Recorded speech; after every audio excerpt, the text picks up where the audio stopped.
ঘূর্ণিঝড় রেমালের প্রভাবে দেশের এখন পর্যন্ত ৭ জনের মৃত্যুর খবর পাওয়া গেছে, আর নিখোঁজ রয়েছেন বেশ কয়েকজন। জোয়ারের পানিতে নিম্নাঞ্চল প্লাবিত হয়েছে, ভারী বৃষ্টি আর জোয়ারের পানিতে দুর্ভোগে পড়েছে লাখ লাখ মানুষ। এছাড়া বেশ কয়েকটি জেলা বিদ্যুৎহীন আছে। উপকূলে ঝড় বৃষ্টি, জোয়ার আর জলোচ্ছ্বাসের তাণ্ডব চালিয়ে ঘূর্ণিঝড় রেমালের কেন্দ্র দুপুরের পর ঢাকায় ঢুকবে। এ সময় বাতাসের গতিবেগ থাকবে সর্বোচ্চ ৪০ কিলোমিটার আর বৃষ্টিপাত হবে বলে জানিয়েছে আবহাওয়া অধিদপ্তর। রেমালের প্রভাবে গতকাল থেকে আজ সকাল ১১টা পর্যন্ত বরিশাল, পটুয়াখালী, সাতক্ষীরা ও ভোলা, চট্টগ্রামে ৭ জনের মৃত্যুর খবর পাওয়া গেছে। স্বাভাবিকের চেয়ে ৭ থেকে ৮ ফুট উচ্চতায় জোয়ারের চাপে সাতক্ষীরা, বরগুনা সহ বেশ কয়েকটি জেলায় বেড়িবাঁধে ভাঙন দেখা দিয়েছে। ঝড়ের মধ্যে অনেকে বিপদে রয়েছে বলে জানিয়েছেন ত্রাণ ও দুর্যোগ ব্যবস্থাপনা প্রতিমন্ত্রী মহিবুর রহমান।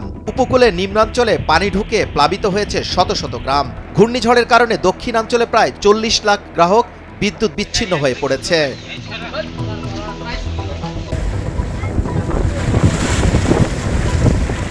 দুর্ঘটনা কবলিত এলাকায় মানুষের জন্য ৯,০০০ আশ্রয় কেন্দ্রে পর্যাপ্ত খাবার এবং চিকিৎসা সামগ্রী মজুত রাখা হয়েছে।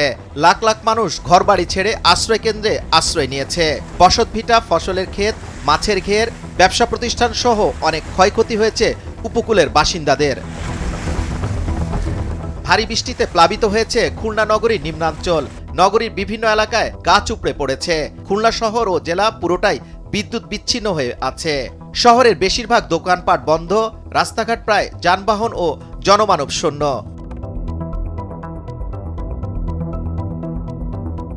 ঘূর্ণিঝড় রেমালের প্রভাবে বরগুনায় প্রধান ৩টি নদী স্বাভাবিকের চেয়ে ৫ থেকে ৭ ফুট উচ্চতা জোয়ারে প্লাবিত হয়েছে। বালিয়াতলী ও বদরখালী ইউনিয়নের বাঁধ ভেঙে ১০ থেকে ১২টি গ্রাম প্লাবিত হয়েছে। বিদ্যুৎ সরবরাহ বন্ধ থাকায় কয়েকটি জেলায় লাখ লাখ মানুষ দুর্ভোগে পড়েছে। এর মধ্যে পটুয়াখালীতে ৬ লাখ, বাগেরহাটে ৪ লাখ, ভোলায় ৪.৫ লাখ, পিরোজপুরে ৩ লাখ, বরিশালে ১,৮০,০০০, সাতক্ষীরায় ১,৭০,০০০ এবং ঝালকাঠিতে ১,৩৫,০০০ মানুষ বিদ্যুৎবিহীন রয়েছে। বিভাগীয় স্বাস্থ্য পরিচালক ডাক্তার শ্যামল কৃষ্ণ মণ্ডল বলেন, দুর্যোগকালীন ও পরবর্তী সময়ে সাধারণ মানুষকে চিকিৎসা সেবা প্রদানের জন্য ৪৭০ থেকে ৪৭২টির মতো মেডিকেল টিম গঠন করা হয়েছে।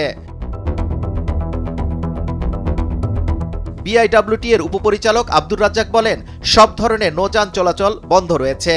পরবর্তী নির্দেশ না দেওয়া পর্যন্ত এ সিদ্ধান্ত বহাল থাকবে। এদিকে ১৭ ঘন্টা পর চালু হয়েছে শাহ আমানত আন্তর্জাতিক বিমানবন্দরে ফ্লাইট উঠানামা।